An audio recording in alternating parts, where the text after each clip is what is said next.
를 나누겠습니다. 반갑습니다. 사랑합니다. 축복합니다.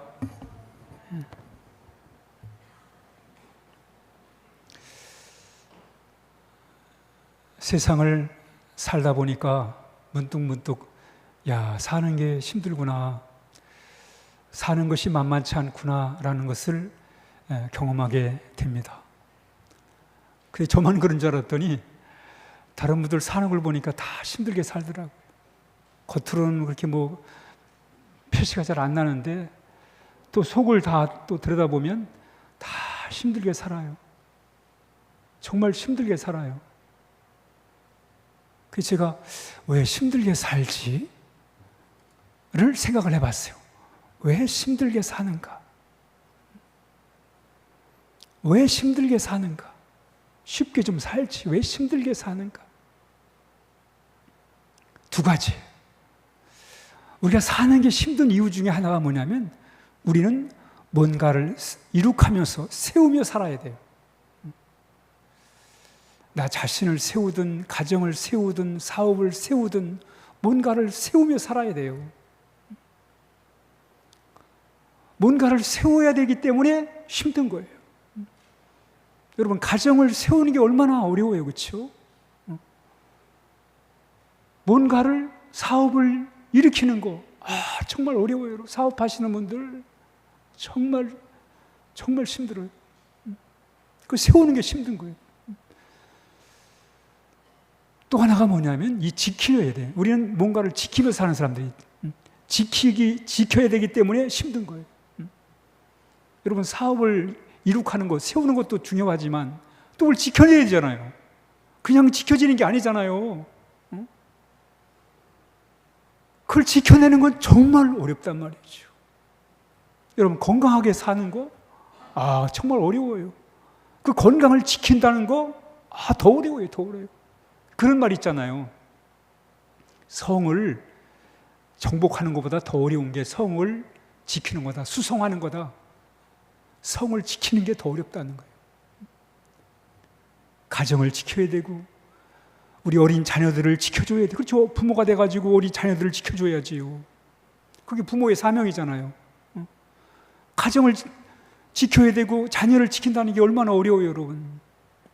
오늘날 많은 젊은이들이 이 가정을 꾸린다는 게 얼마나 가정을 세우기도 어렵고 지키는 게 너무 어려우니까 아예 가정을 시작을 안 하는 거예요. 그냥 나 혼자 살다 그냥 이렇게 생각을 한단 말이죠. 왜? 사람 만나가지고 같이 어울려 사는 것도 힘들고 또 자녀를 낳아 키우는 것도 힘들고 가정을 지켜내는 것도 너무너무 힘들고 그럴 바에야 차라리 그냥 나 혼자 살지 뭐, 이런 생각을 하는 거예요. 이미 알아버렸어요. 가정을 세우고 지키는 게 너무 힘들다는 걸 이미 알아버렸어요. 그러니까 어려운 거예요. 전에는 그냥 모르고 당연히 남들 그렇게 사니까 나도 그렇게 살아보다 하고 그냥 순응하고 살 때는 그게 문제가 안 됐는데 지금은 다 알아버렸어요. 그러니까 더 어려워진 거예요. 그러니까 우리가 왜 이렇게 사는 게 힘든가 어려운가, 뭔가를 이룩해야 되고 뭔가를 지켜야 되기 때문에 그렇습니다. 지켜내야 되기 때문에 힘든 거예요. 오늘 그 얘기를 하잖아요. 너희는 너희의 지극히 거룩한 믿음 위에 자신을 세우라. 여러분, 내가 바른 삶을 산다는 게 얼마나 어려워요, 여러분. 되는 대로 살고 그냥 막 살면야 그렇게 사는 게 쉬울 수도 있겠지요. 그러나 그래도 한번 사는 거 바르게 살아야 되잖아요. 자신을 지킨다는 게, 자신을 세운다는 게 얼마나 어려워요. 자신을 지키는 건 더 어려워요. 우리 생각, 우리 마음 하나 지키기가 어려워요. 그러니 사는 게 얼마나 힘들어요. 자신을 세우고 자신을 지켜나가는 것, 가정을 세우고 가정을 지킨다는 게 너무너무 힘들고 어렵단 말이죠. 그래서 한번 따라합니다. 신앙을 튼튼하게 지키려면, 이란 제목으로 잠시 은혜를 나누고자 합니다. 오늘 유다서의 저자는 유다입니다. 유다가 누구냐면 야고보의 동생이에요. 야고보 누구냐면 예수님의 동생이에요. 그래서 야고보는 예루살렘 교회 담임 목회자가 돼가지고 열심히 사역을 했어요. 그리고 그 막내 동생 유다가 또 이렇게 열심히 주의 사역을 했습니다. 그래서 그 유다는 예수님이 형제라는 것 때문에 믿질 않았어요. 그래서 예수를 믿지 않다가 나중에 그 십자가의 사건과 부활의 사건과 그리고 성령의 임재를 통해 가지고 그가 예수님이 구원자라는 걸 알게 된 거예요. 그래가지고 그때부터 열심히 주의 사역을 한 사람이 바로 유다입니다. 그러니까 유다는 혈통이라는 것 때문에 예수를 믿은 게 아니라 바로 십자가와 부활의 사건을 통해서 예수님을 경험하고 그분이 구원자라는 사실을 알고 성령을 받아서 뜨거운 가슴으로 사역했던 사람이 유다입니다. 유다. 오늘 그 유다가 이런 얘기를 해요. 한번 읽습니다. 시작. 사랑하는 친구들이요, 나는 우리 모두가 함께 누리고 있는 구원에 관해 여러분에게 편지 쓰기를 간절히 원했습니다. 그러나 이제는 여러분에게 편지를 써야 할 다른 이유가 생겼습니다. 다음 시작. 그것은 하나님께서 그의 귀한 백성에게 주신 믿음을 여러분이 굳게 지키라는 것입니다. 하나님께서는 이 믿음을 한 번 주셨고 또 그것은 한 번으로 영원한 것이 되는 것입니다. 이게 무슨 말이냐면 유다가 초대교회 교인들에게 편지를 쓰려고 그랬어요. 첫 번째 무슨 주제를 가지고 편지를 쓰려고 그러냐면 구원에 관하여. 구원은 바로 우리 주님이 우리를 위해서 십자가에 죽으신 그 십자가의 사건, 그게 바로 구원의 사건이다. 우린 그 주님의 십자가의 사건과 부활의 사건을 믿을 때 우리는 구원을 얻는다. 이런 내용의 편지를 쓰려고 했다는 거예요. 그런데 주의가 바뀌어요. 구원에 대한 편지를 쓰려고 하다가 주제를 바꿔가지고 믿음에 관한 편지를 쓰게 됐다는 거예요. 한번 앞에 다시 한번 보여주죠. 나는 우리 모두 함께 누리는 구원에 관해서 편지를 쓰기를 간절히 원했습니다. 그런데 바뀌었어요. 이제는 여러분에게 편지를 써야 할 다른 이유가 생겼습니다. 이어서 그것은 하나님이 그의 귀한 백성들에게 주신 믿음을 여러분에게 굳게 지키라는 것입니다. 그러니까 구원에 관해서 편지를 쓰려고 하다가 바꿨어요. 왜 바꾸는지 잘 모르겠어요. 이유를 잘 모르겠는데 바꿨어요. 뭐에 대해요? 여러분, 믿음을 지켜주셔야 됩니다. 흔들리지 말아야 됩니다. 신앙이 흔들리면 안 됩니다. 믿음이 흔들리면 안 됩니다. 아무리 어려운 상황에서도 하나님 붙들고 예수님 붙들고 살아야 됩니다. 이 믿음을 지키라는 내용을 가지고 편지를 쓰게 됐다는 거예요. 그럼 왜 주제가 바뀌었는가? 당시에 유다가 사역할 때 이단들이 극성을 부렸습니다. 거짓 교사들, 사이비 이단들, 이런 자들이 그 믿는 자들을 막 미혹을 하고 유혹을 한 거예요. 오늘 우리도 마찬가지잖아요. 그 신천지라는 이단, 사이비 이단이 말이죠, 얼마나 극성을 부려요. 그래서 교인들을 막 넘어뜨리고 말이죠, 유혹을 하고 미혹을 넘어뜨리고 말이죠, 잘못된 사상에 빠지게 만들고 말이죠. 이런 일들이 일어나죠. 실제 그런 상황들이 오늘날 우리 교회에서도 일어나고 있잖아요.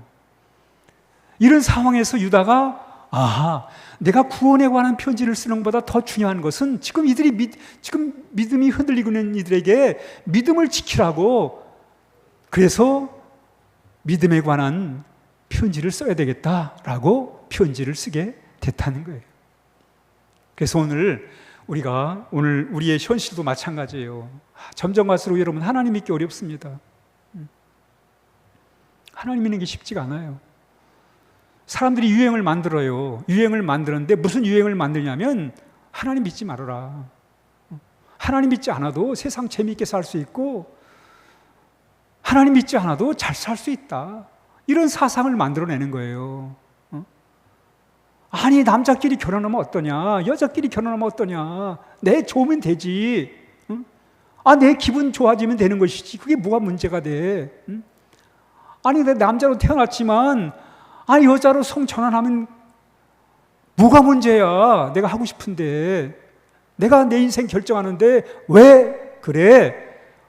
이런 곳, 이런 차원으로 세상이 흘러가는 거예요, 여러분. 이런 세상을 살면서 정말 믿음 지키는 게 어렵구나. 우리 또 여러분 감정을 가지고 살아야 돼요. 감정이 하루에 12번도 잘 바뀌어요. 어떤 때는 정말 기분이 좋아 사는데 어떤 때 정말 너무 우울에 빠져가지고 살 맛을 잃어버리고 살 때가 얼마나 많아요, 여러분. 그래서 내가 지금 하나님 믿는 게 맞나? 하나님 자녀가 된 게 맞나? 그 감정에 의해서 우린 별 희한한 경험들을 다 하고 살잖아요. 한때는 그렇게 뜨겁게 하나님 사랑한다고 하다가 또 감정이 휘가닥 바뀌어가지고 하나님과 멀어지고 하나님께 등을 돌리는 그런 일들이 일어나고 있잖아요, 여러분. 이런 감정의 변화 속에서 내가 믿음을 지킨다는 게 얼마나 어려워요, 여러분. 감정의 변화뿐만 아니라 우리 형편 처지에 따라서 우리가 살아가야 되는데 이 형편 처지가 주는 이 상황들이 우리의 믿음을 흔들고 있잖아요, 여러분. 그러니 믿음 지키는 게 얼마나 어려워요. 그래서 오늘 어떻게 하면 정말 흔들리지 않는 믿음을 세우고 믿음을 지켜나갈 것인가에 대해서 잠시 말씀을 드리도록 하겠습니다. 그러면 우리 한번 같이 유다서 1장 20절 시작. 사랑한 자들아 너희는 너희의 지극히 거룩한 믿음 위에 자신을 세우며. 예, 됐습니다. 여기 보면 따라합니다. 거룩한 믿음을 가지자. 자신을 세우는 데 있어서 중요한 게 뭐냐? 거룩한 믿음을 가져라. 거룩한 믿음. 거룩한 믿음이 뭐지? 우린 여러분 다 믿음을 가지고 살아요, 그렇죠? 세상 사람들도 다 믿음을 가지고 삽니다. 믿음을 가지고 사는데 어떤 사람들은 사람을 믿는 거예요. 사람을 믿어요. 믿어야죠. 물론 사람 믿고 살아야지요. 근데 사람을 믿는데 그런데 그 사람에게 배신을 당하고 그리고 그래서 상처를 받고 그래서 인생이 흔들리고 어떤 사람은 산속으로 들어가 버리고 인생을 포기해 버리고 자포자기하고 이러는 거예요. 사람 믿다가 인생이 흔들리는 거예요. 사람 믿다가 주변에 보니요, 사람 믿다가 사람한테 상처당하고 배신당하고 이런 사람 많아요, 여러분.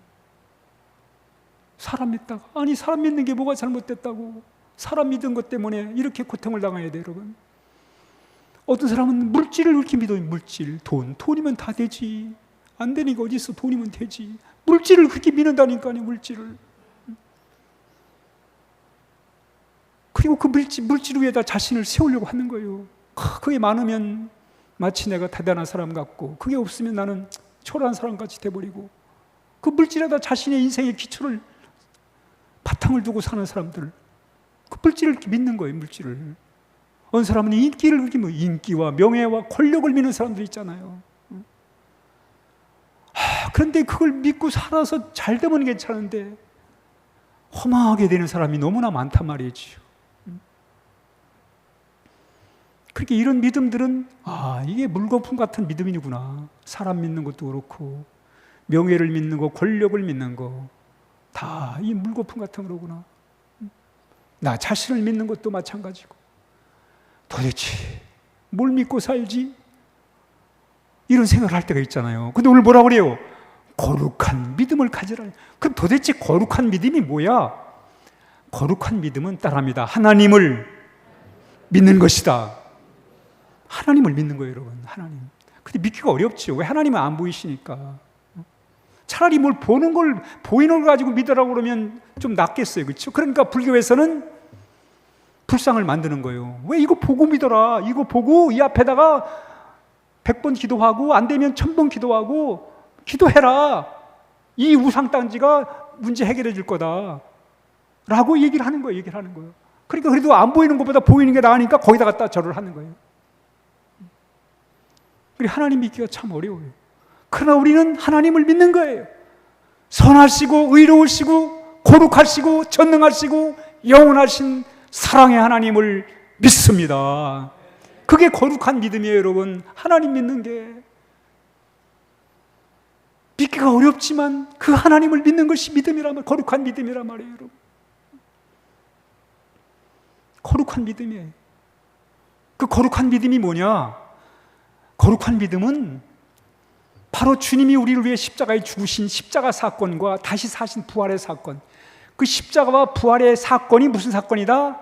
나를 구원하는 구원 사건이다. 이걸 믿는 게 거룩한 믿음이에요. 이게 복음이에요, 복음. 예수님이 내 죄 때문에 죄인인 나를 의인되게 만들려고 자신의 생명을 내어주신 그 십자가의 사건이 바로 구원 사건이다. 나를 위한 사건이고 나를 의인으로 살도록 하기 위해서 주님이 하신 사건이다. 그게 복음인데 그걸 믿는 게 거룩한 믿음인 줄 믿으시면 아멘 하시기 바랍니다. 얼마나 아름다운 믿음이에요. 여러분, 세상 사람들은 이해가 안 가니까, 믿어지지 않으니까 그걸 어떻게 믿냐고 말하겠지만 우린 그걸 믿고 죄에서 자유함을 얻고 하나님의 자녀가 돼가지고 이렇게 살아가는 놀라운 복을 받게 된 것입니다, 여러분. 이게 거룩한 믿음이에요, 여러분. 거룩한 믿음이에요. 그 거룩한 믿음은 하나님의 말씀을 통해서 우리 가운데 자리를 잡게 되는 것입니다. 우리 골로새서 2장 6, 7절 시작. 그러므로 너희가 그리스도 예수를 주로 받았으니 그 안에서 행하되 그 안에 뿌리를 박으며 세움을 받아 교훈을 받은 대로 믿음에 굳게 서서 감사함을 넘치게 하라. 우리 예수님이 내 삶의 주인 되신다는 거. 어떻게 예수님이 내 삶의 주인 되었어요? 내 죄를 청산해 주시고 나를, 죄인인 나를 의인되게 하신 그 자신, 예수님의 희생, 그 희생에 우리가 감동이 돼가지고는 그 예수님을 내 삶의 주인으로 영접하게 되고 그 주님을 우리가 믿고 나갈 때 우리는 그것을 통해서 우리 인생의 기초를 삼고 거기서 나 자신을 세워나가는, 바로 그 믿음을 가지고 우리가 살아가는, 그것이 바로 우리의 믿음인 것을 오늘 본문이 말씀하고 있는 것입니다. 그래서 믿음에 굳게 서야 돼요. 무슨 믿음?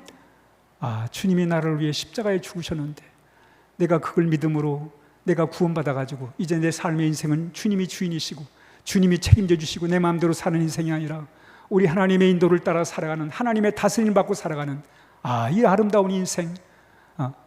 그래서 그 인생이 바로 우리의 삶의 기초가 되는 것을 말씀하고 있는 것입니다.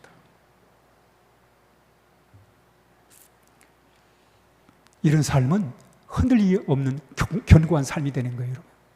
그래서 다윗이 그런 얘기를 해요. 우리 한번 같이 시편 16편 8절 시작. 내가 여호와를 항상 내 앞에 모시며 그가 나의 오른쪽에 계심으로 내가 흔들리지 아니하리라. 여러분, 하나님을 믿는 거룩한 믿음 위에다 자신을 세운 사람은 흔들리지 않습니다. 내가 여호와를 항상 내 앞에 모시며 그가 나의 오른쪽에 계심으로 내가 흔들리지 아니하리라. 아멘. 그렇습니다, 여러분. 그래도 마음의 중심 잡고 살아야 하잖아요, 여러분. 갈대처럼 살면 안 되잖아요. 마음의 중심을 잡고 살아야 되잖아요, 여러분. 우리가 어떻게 마음의 중심을 잡고 살아갈 수 있어요? 하나님을 믿는 거룩한 믿음 위에 살면 우리가 마음의 중심을 잡고 인생의 중심을 잡고 살아갈 수가 있는 것입니다. 왜 사는 게 어렵지 않겠어요? 왜 사는 게 힘들지 않아요? 힘들지요. 넘어질 때가 있고 자빠질 때가 있지요. 그래도 다시 일어설 수 있는 게 뭐예요? 바로 하나님으로 중심을 잡고 다시 또 일어설 때 그게 바로 믿음으로 자신을 세워가는 그런 삶인 것을 말씀하고 있습니다. 그래서 우리는 말씀에 기초한 믿음, 하나님 말씀에 기초한 믿음을 우리가 나가는 거예요. 우리는 무슨 불상을 보고 그걸 기초로 해가지고 믿음을 키워나가는 게 아니라 우리는 하나님의 말씀, 진리를 붙들고 그 진리 안에서 우리의 믿음을 키워가는 것입니다. 우리는 불상이 필요 없어요. 마리아 상도 필요 없고 필요 없습니다. 왜? 하나님 말씀 위에 기초를 둔 믿음이기 때문에. 우리 한번 사도행전 20장 시작. 이제 내가 하나님과 그의 은혜의 말씀에게 여러분을 맡깁니다. 그 말씀은 여러분의 믿음을 든든히 세우고 모든 성도들이 얻는 하늘나라의 축복을 여러분에게 줄 수 있을 것입니다. 바울이 에베소 교회 사역을 마치고 이제 마지막 이별을 하면서 바울이 에베소 교인들에게 한 말씀, 하나님의 은혜의 말씀, 여러분을 맡깁니다. 후임 목회자에게 여러분을 맡기는 게 아니라 은혜의 말씀께 여러분을 맡깁니다. 말씀은 여러분을 믿음 가운데로 든든히 세워 줄 것입니다. 우리의 믿음을 든든히 세우는 게 뭐라고 그랬어요? 진리의 말씀. 그 말씀을 통해서 우리의 믿음을 세워가는, 불상이 아니라, 마리아상이 아니라, 교회가 아니라 하나님의 진리의 말씀에 의해서 세워진 믿음, 그 믿음이 바로 우리 자신을 바르게 세워준다는 거예요.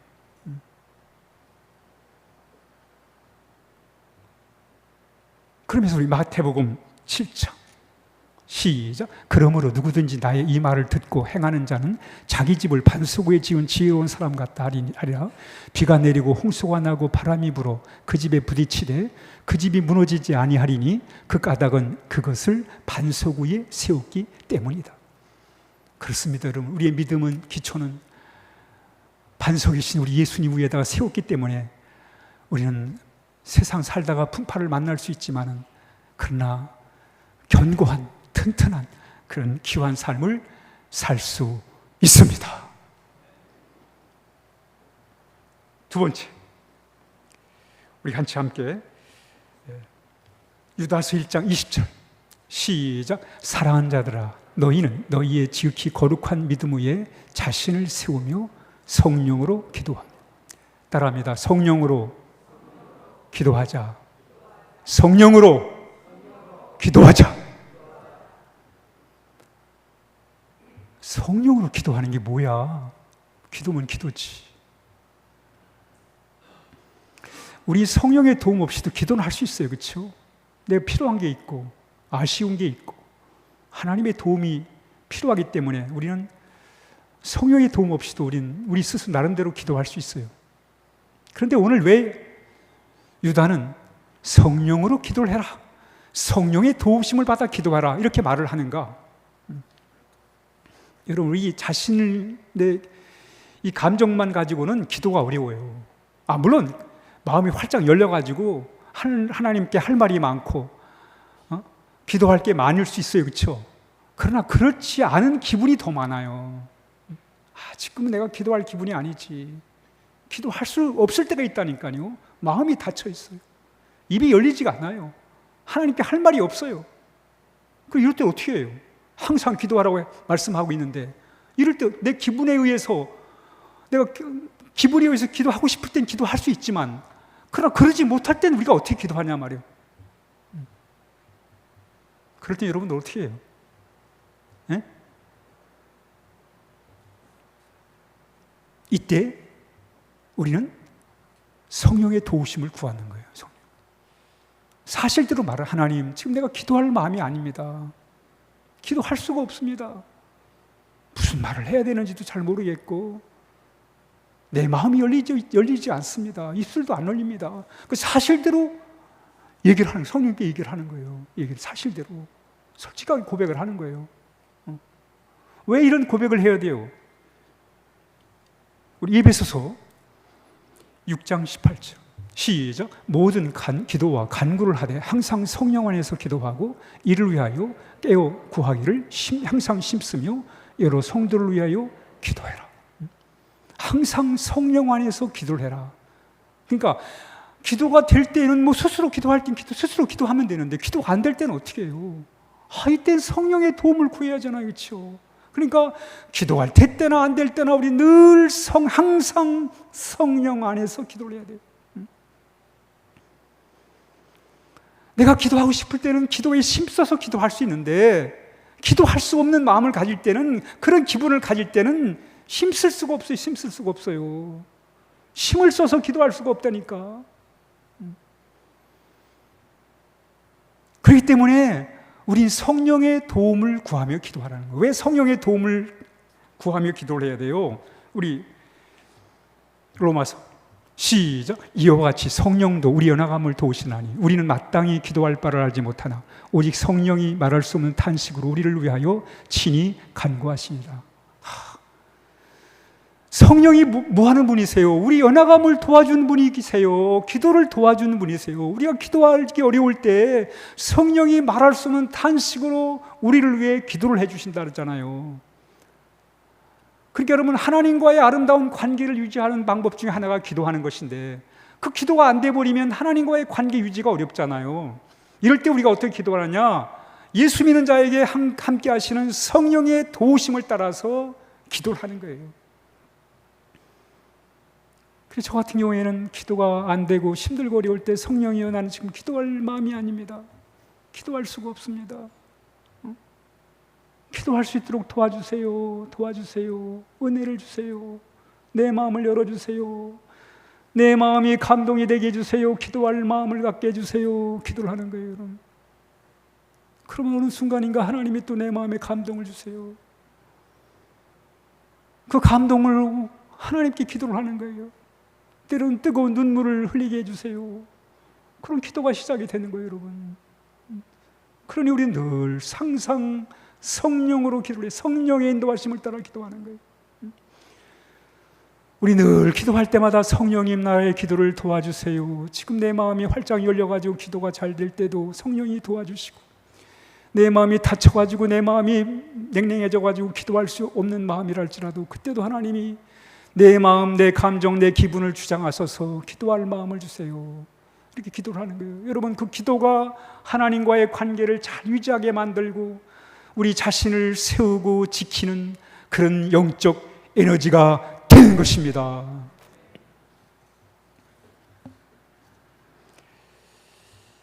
이어서 우리 유다서 1장 21절 시작. 하나님의 사랑 안에서 자기를 지키며 영생에 이르도록 우리 주 예수 그리스도의 긍휼을 기다리라. 따라합니다. 사랑의 사람이 되자. 여러분, 나 자신을 멋있는 사람으로, 위대한 사람으로, 존귀한 사람으로 세우는 방법은 뭐 남들한테 인정받아가 되는 것도 아니고 내가 무슨 치장을 해서 되는 것도 아니고 사랑의 사람이 되는 거예요, 여러분. 사랑의 사람이 멋진 사람이에요, 여러분. 그게 정말 멋있는 시민이에요, 시민. 멋진 국민이 되는 거예요, 여러분. 남들 앞에 폼 잡는다고 여러분 멋진 시민이 되는 게 아니에요. 사랑의 사람이 되는 거예요. 사랑의 사람이 자신을 잘 세우는 것이고 자신을 잘 지키는 사람이 어떤 사람이요?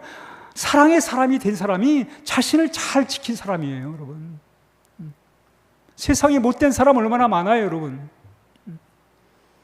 이런 사람들은 자신을 바로 세우지 못한 거예요. 바로 자신을 지키지 못하는 거예요, 여러분. 아무리 좋은 자리를 차지하고 있어도 사랑의 사람이 되지 않으면 그 사람은 실패한 사람이에요. 아무리 남들에게 인기를 누리고 해도 사랑의 사람이 되지 않으면 그건 바로 자신을 세운 게 아니에요. 사랑의 사람이 되는 거예요. 하나님의 사랑 안에서 자기를 지켜라.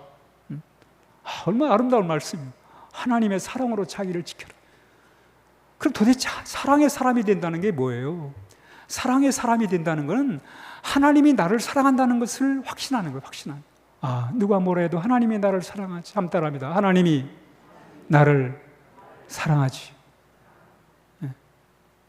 그걸 확신하는 거예요. 하나님이 나를 사랑한다. 그게 중요해요. 우리 한번 같이 보죠. 요한일서 시작. 하나님의 사랑이 우리에게 이렇게 나타난 바 되었으니 하나님이 자기의 독생자를 세상에 보내심은 그로 말미암아 우리를 살리려 하심이라. 사랑은 여기 있으니 우리가 하나님을 사랑한 것이 아니요 하나님이 우리를 사랑하사 우리 죄를 속하기 위하여 화목제물로 그의 아들을 보내셨습니다. 세상 사람이 다 나를 싫어해도 하나님이 나를 사랑한다. 얼마나 위로가 돼요, 그렇죠? 나를 지키는 유일한 방법이 하나님이 나를 사랑한다. 끝까지 하나님이 나를 사랑하신다. 이 믿음을 갖는 거예요, 여러분. 하나님이 나를 사랑하신다. 이게 위로가 돼야 돼. 진짜 위로가 돼야 돼, 여러분. 하나님이 여러분을 사랑하신다는 게 위로가 되십니까? 그럼 되는 거예요, 여러분. 그럼 살아갈 용기를, 희망을 가진 거예요, 여러분. 아무리 어려워도 여러분들은 살아갈 수 있어요. 하나님이 여러분을 사랑하시니까. 그 확신이 있으니까. 요한일서 2장 5절 시작. 누구든지 그의 말씀을 지키는 자는 하나님의 사랑이 참으로 그 속에 온전하게 되나니 이로써 우리가 그의 안에 있는 줄을 아노라. 5장 2절 시작. 우리가 하나님을 사랑하고 그의 계명들을 지킬 때 이로써 우리가 하나님의 자녀를 사랑하는 줄을 아느니라. 그러니까 여러분, 우리가 두 가지예요. 사랑의 사람이 되는 법은 두 가지입니다. 하나는 뭐냐면 하나님이 나를 사랑한다는 이 확신, 또 하나는 그 사랑이 너무 귀해가지고 나도 하나님을 사랑해야 돼요, 여러분. 따라갑니다. 나도 하나님을 사랑해야 된다. 그렇지, 여러분. 하나님을 사랑해야지. 하나님과 우리의 사랑은 일방 짝사랑이 아니라 같이 함께 하는 거예요. 하나님이 나 사랑하시고 나도 하나님 사랑하고, 이 사랑을 통해서 우리가 뭐예요? 사랑의 사람이 되는 거예요. 사랑의 사람이 되는 거예요. 이게 나를 지키는 법이에요, 여러분. 나를 세우는 법이에요, 여러분. 하나님 나를 사랑해 주시고 내가 하나님을 사랑하고, 이거 얼마나 아름다운 삶이에요. 여러분, 이런 삶은 정말 멋진 삶이잖아요.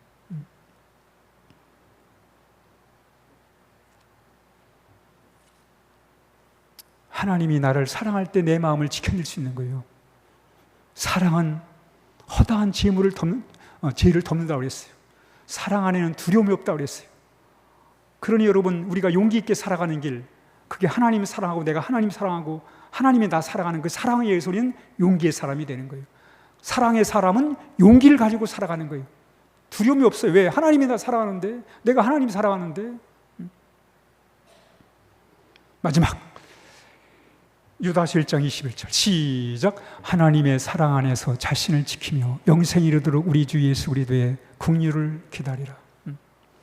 신앙은 결국 하나님의 은혜로 하는 게, 하나님이 나를 불쌍히 여겨주시는 거예요. 내가 잘나서, 내가 남들보다 나아서 그래서 신앙생활을 하는 게 아니라, 그래서 하나님이 나를 불쌍히 여겨주셔가지고 이렇게 그 은혜로 사는 거예요. 은혜로 사는 거예요. 하나님이 나를 불쌍히 여겨주시는 그 은혜, 그게 그리스도의 긍휼이 뭐냐면 은혜의 은혜. 우린 늘 은혜를 기대하며 사는 거예요. 오늘도 내 힘으로 살지 말고 하나님의 은혜를 기대하며 사시기를 주의 이름으로 축복합니다. 유대인들이 전해 내려오는 이야기가 있어요. 하나님이 인간을 창조할 때 천사들을 불러놓고 상의를 해요. 천사들에게, 야, 인간을 내가 창조하려고 하는데 창조해도 되겠냐고. 그러니까 이 거룩한 천사가 하는 말이, 아유, 인간 만들지 마세요. 인간 만들어 놓으면 세상이 죄악 세상이 됩니다. 인간 만들지 마세요. 왜? 죄악 세상이 되니까 인간 만들지 말라는 거예요. 거룩의 천사가 그렇게 얘기를 하는 거예요. 인간 만들지 말라고. 세상, 죄악 세상 된다고. 더러운 세상 된다고. 그 다음에 의의 천사가 또 얘기를 해요. 하나님 인간 만들지 마십시오. 저 인간을 만들어 놓으면 분명히 하나님 대적하고 불의를 행할 것이고 불법을 행할 겁니다. 세상을 지옥으로 만들 겁니다. 그러니 만들지 마세요. 인간 만드시면 후회하실 거예요. 이렇게 의의 천사가 얘기를 하는 거예요.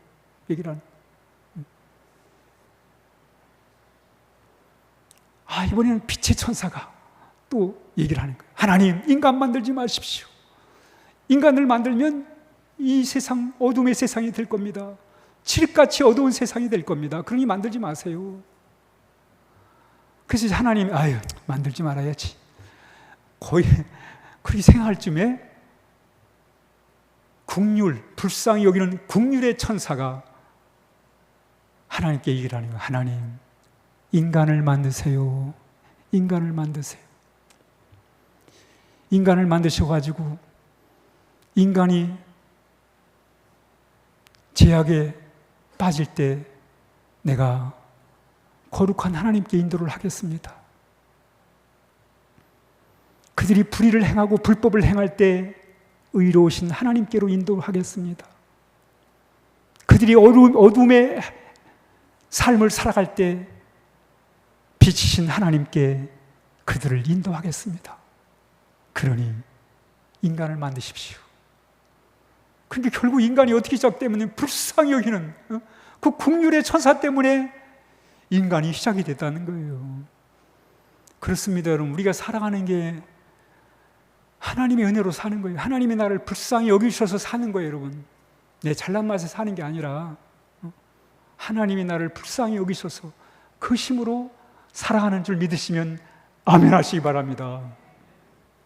결론 읽습니다. 시작. 신앙을 튼튼하게 지키려면 1. 시작. 거룩한 믿음을 갖자. 2. 성령으로 기도하자. 3. 사랑의 사람이 되자. 4.